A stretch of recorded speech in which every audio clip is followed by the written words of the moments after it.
Well, hello everybody. Welcome to the morning after show, the morning after the night before.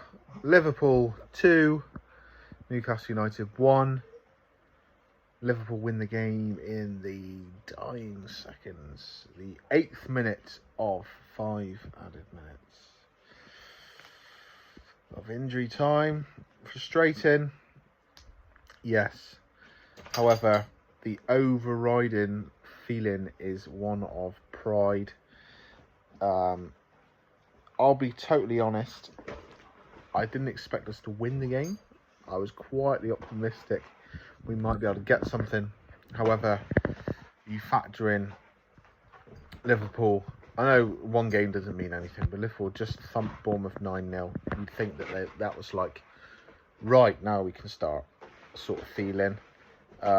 We're obviously missing Bruno Guimaraes, who's our best midfield player. John Shelvey still out long term for a while. What's going on with my hat? It's all fucking all over the place here. No Callum Wilson, who's obviously our number 9, our centre forward. And no, who else am I forgetting? Alan Saint-Maximin. How can you forget about him with that wonder goal against Wolves? So you think, right, our attacking claws have been clipped. I saw the lineup. I was surprised to see Dan Burn and Jamal Lascelles. Nothing against those two, but I would have thought continuity. I think centre-back partnerships, more than probably any other position on the pitch, consistency and continuity is important. And I thought with the pace of Diaz, Salah and Firmino, I was thinking that those Botman and Shea would probably be more adept to that. How wrong was I? Thankfully. So yeah, pretty much as expected, the midfield, Joelinton, Longstaff, and Willock. Up top on the wings, Miggy and Fraser. And then Isak through the middle. I'd be honest, I expected Wood to start. But anyway, so Alexander Isak gets a goal on his debut. Terrific finish. Nice bit of build-up play on the right-hand side. Sean Longstaff plays a lovely ball. It looks a piece of piss, but it's perfectly weighted. And a lot of players in that position could have panicked. We all know that Sean Longstaff can shoot from range. And on another day, he might have been tempted to take a pot shot because it was, 30-odd minutes into the game. But he poked a lovely ball through. Isak, first time finish, top bins. Wow. What a goal. What a debut. Just after half time? Yeah, we should have had a second goal. Bit of a counter attack. The ball's played through. Isak breaks the line perfectly. In behind Gomez. They recover to get back at him. He sits Robertson down, comes inside Gomez, and then smashes the ball past. Alisson wheels away to celebrate. It's called up as offside. VAR look at it. It's level. He's level. He's on. But it's judged as offside. It's disallowed. Cancelled. Firmino then goes and scores a goal. Then we see 5 minutes of added time.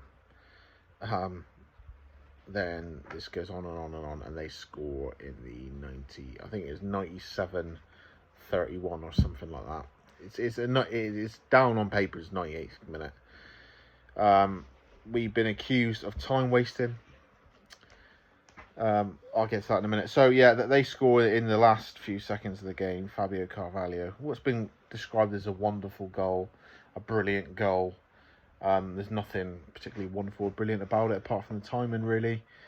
He's like one of those people you see at the supermarket who, if they parked any closer, they'd be in the shop. You know, he's pretty much in the goal. Smashes it. It's a bit of we don't deal with the corner in swinging corner. We don't deal with the first ball. We don't deal with the second ball. It's just good strike, I suppose, and it's nice to see, young player. From a Liverpool perspective, it's nice to see it. sparks wild celebrations around Anfield.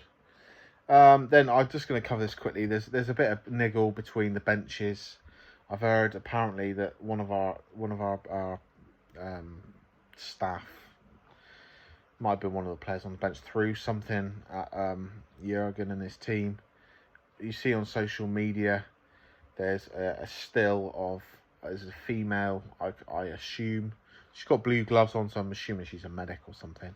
Sort of like laughing at us, which I'm not moaning about. There's nothing wrong with that.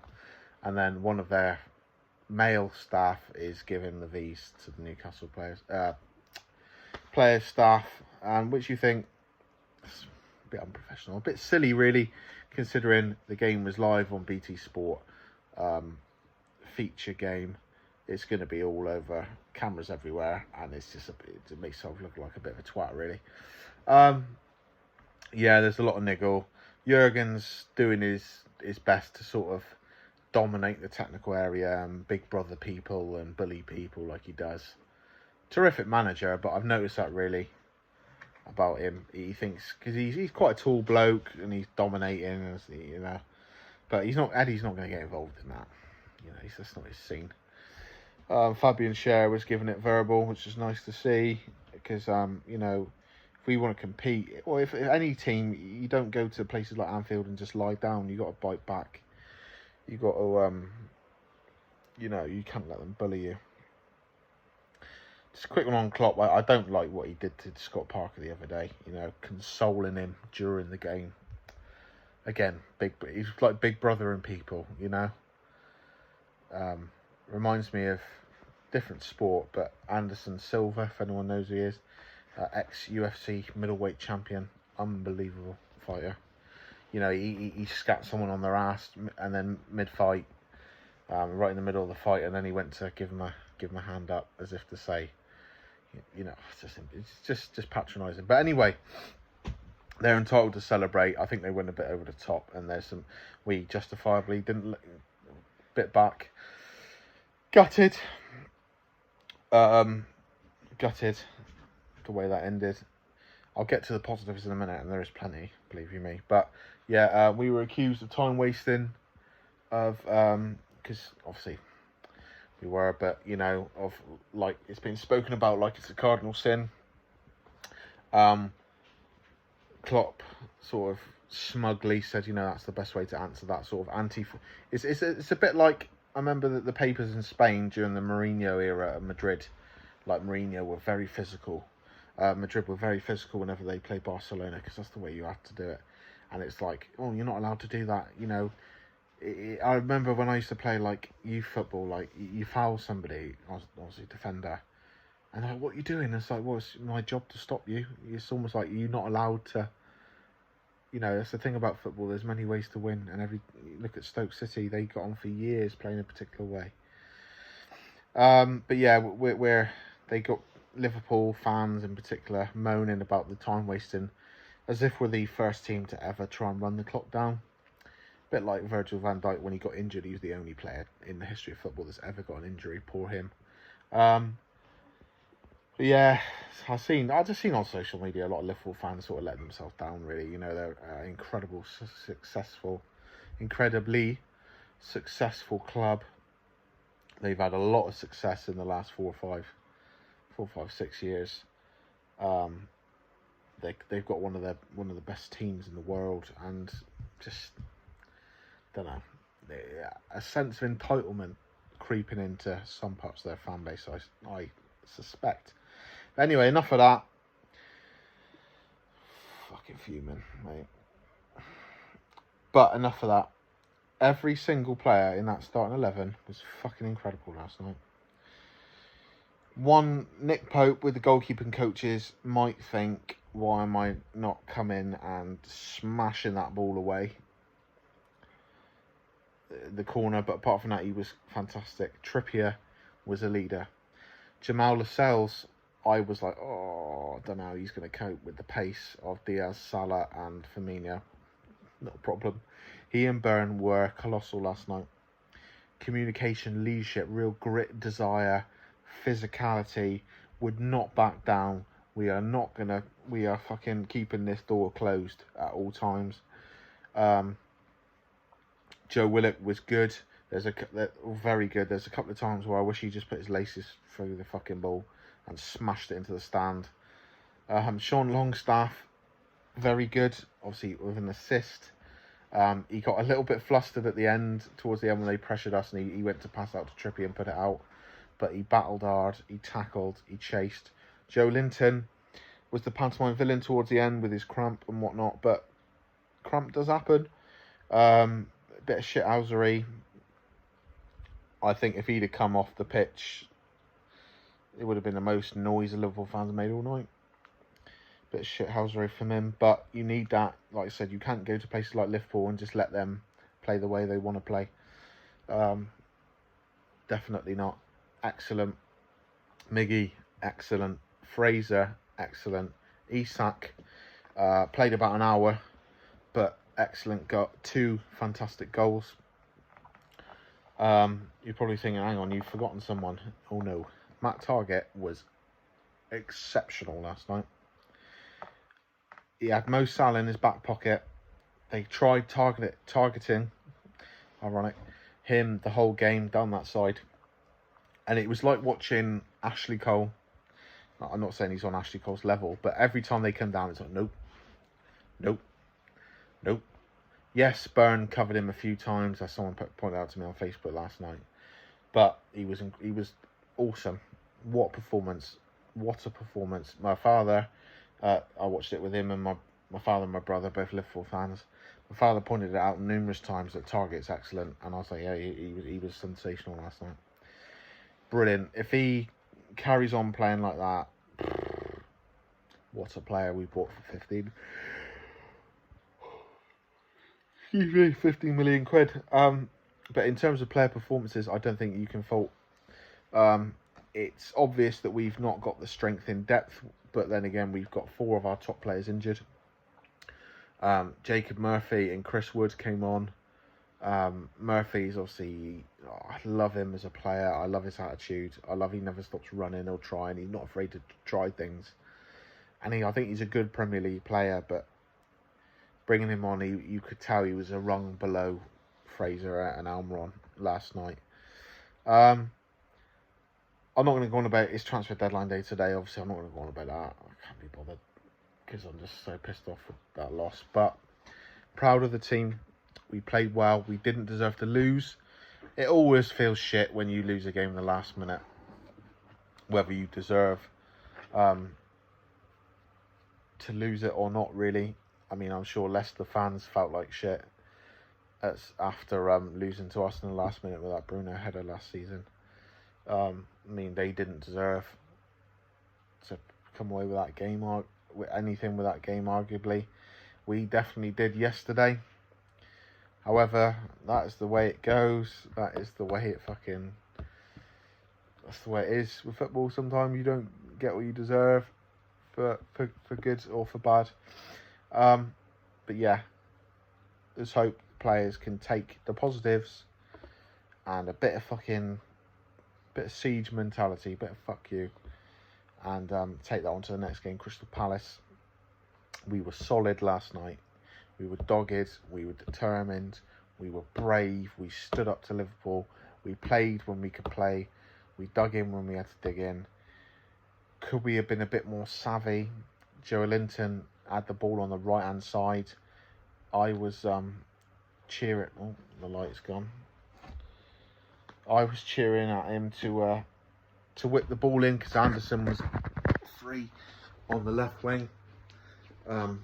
Backing up my comments about the England women's team in the World Cup final, because I don't necessarily like it when teams go to the corner. I don't like it. I think it's like anti-football, if you like. It's ironic considering what I said about Klopp and Liverpool just now. But could he have passed it earlier to Anderson when he was in space? Could he have just gone to the corner and wasted a bit of time? Because the ball's in play. That's the thing I've been hearing is added time. Is the ball in play? The ball was in play, you know.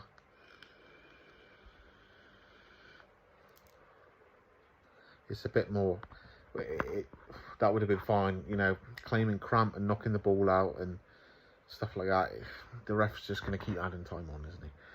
But they're the only two negatives I can pick up. Was Joe Linton, could he have been a bit more savvy, a bit more cynical towards the end of the game, because he's a strong lad. No one's shoving him off the ball easily. Probably Van Dijk would have to come across to deal with it, or try and deal with it, and then that would have left space. And could Nick Pope have dealt with that last corner? But onwards and upwards. Proud of the team. Great performance. You don't always get out what you put in, unfortunately. Side note, I did a video on it yesterday, but Dubravka has officially gone to Man U. Long-term loan with a callback option in January should we need him. Savvy bit of business there.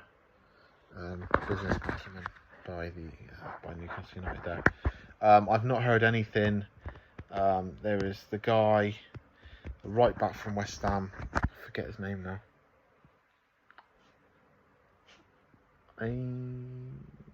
Ashby. Number 50, squad number at West Ham, young lad. We were looking at him, and Leeds were looking at him as well, but official statement from West Ham is, or from the coverage on the media, is that he's not going anywhere. I would love us to try and put a cheeky 25 million quid bid in for Yuri Tielemans, but I think if we are going to bring anyone in, we need a cover in the wing position. Valentino Lazaro, anyone? I think Eddie Howe could do wonders with that guy. Pulisic, Hudson-Odoi, Ziyech.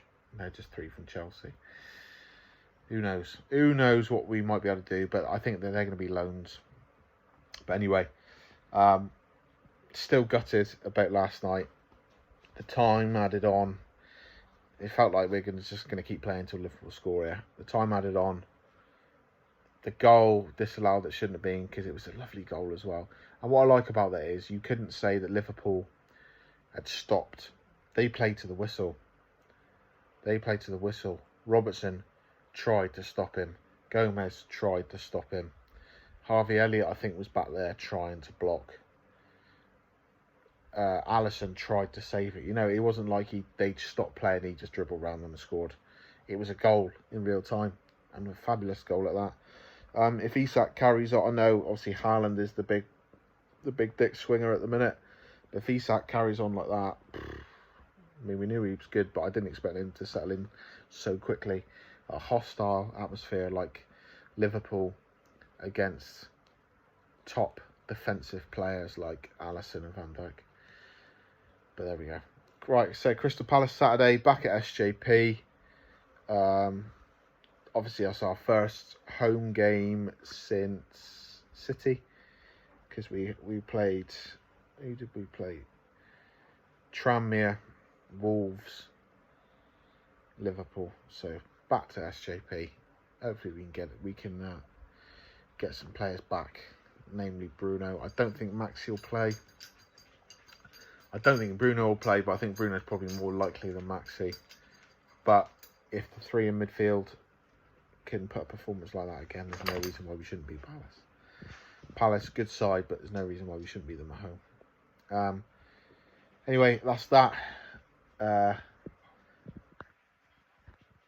do like Liverpool, but I've lost a little bit of respect for some of their fan base and certain members of their management from last night. But I still think Klopp is a wonderful manager. I just think he needs to stop fucking moaning all the time. But yeah, can't wait to play them at SJP. That's going to be tasty. Spicy affair. But anyway, yeah, that's it for the video tonight. Thank you very much for watching. Please like, comment, subscribe, all that good stuff. And I will see you next time. Thanks very much. Bye-bye.